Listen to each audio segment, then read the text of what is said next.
അപ്പോൾ കഴിഞ്ഞ ദിവസം ഡൈക്കറ്റ് സ്മാർട്ടിൽ പോയ വീഡിയോ ഇട്ടിട്ടുണ്ടായി. അപ്പോൾ അതിൽ എനിക്ക് കുറേ കാര്യങ്ങൾ പറയാൻ പറ്റിയില്ല. എല്ലാവരും അഫോർഡബിൾ എന്ന് പറയുന്നത് കേട്ടിട്ടാണ് ഞാൻ ഈ കടയിലേക്ക് പോയത്.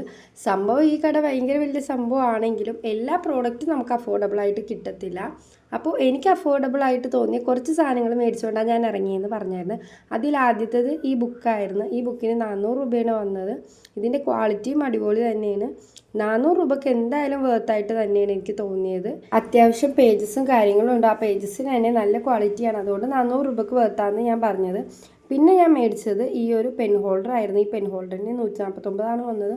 അതും അഫോർഡബിളായിട്ട് തന്നെ തോന്നിയത്, അധികം കുഴപ്പമില്ലാഞ്ഞ്. പിന്നെ മേടിച്ചത് ഈ ഫ്രാഗ്രൻസ് ക്യാൻഡിലാണ്. ഇതിന് 179 രൂപയാണ് ആയത്. അതും എനിക്ക് കുഴപ്പമില്ലാഞ്ഞ്, കാരണം ഫ്രാഗ്രൻസ് ക്യാൻഡിലൊക്കെ ഓൺലൈൻ സൈറ്റിൽ നോക്കുമ്പോൾ അത്യാവശ്യം പ്രൈസ് ഉണ്ടാവും. ഇതിനാണെങ്കിൽ നല്ല മണവുമായിരുന്നു, സെറ്റ് സാധനമായിരുന്നു. പിന്നെ ഞാൻ മേടിച്ചത് ഈ ഒരു സ്റ്റിക്കറാണ്. കവായി സ്റ്റിക്കറൊക്കെ ഓൺലൈൻ നോക്കുമ്പോൾ അതേ റേറ്റിൽ തന്നെയാണ് എനിക്ക് കിട്ടിയത്. ചിലപ്പോൾ 17 കുറവ് റേറ്റിലാണ് കിട്ടിയേക്കുന്നത്. അപ്പോൾ നമ്മൾ ഉദ്ദേശിക്കണ പോലെ കാര്യങ്ങൾ പോകുവാണെങ്കിൽ ഇതേപോലെ ഒരു ചെറിയ ചെറിയ സമ്മാനങ്ങൾ എനിക്ക് നിങ്ങൾക്കും തരാൻ പറ്റും. അപ്പോൾ ചാനൽ സബ്സ്ക്രൈബ് ചെയ്തിടാൻ മറക്കണ്ട. സബ്സ്ക്രൈബ് ചെയ്താൽ മാത്രം പോരാ, ലൈക്ക് ചെയ്യുക, കമൻറ്റ് ചെയ്യുക. അപ്പോൾ അത്രേ ഉള്ളൂ. ടാറ്റാ.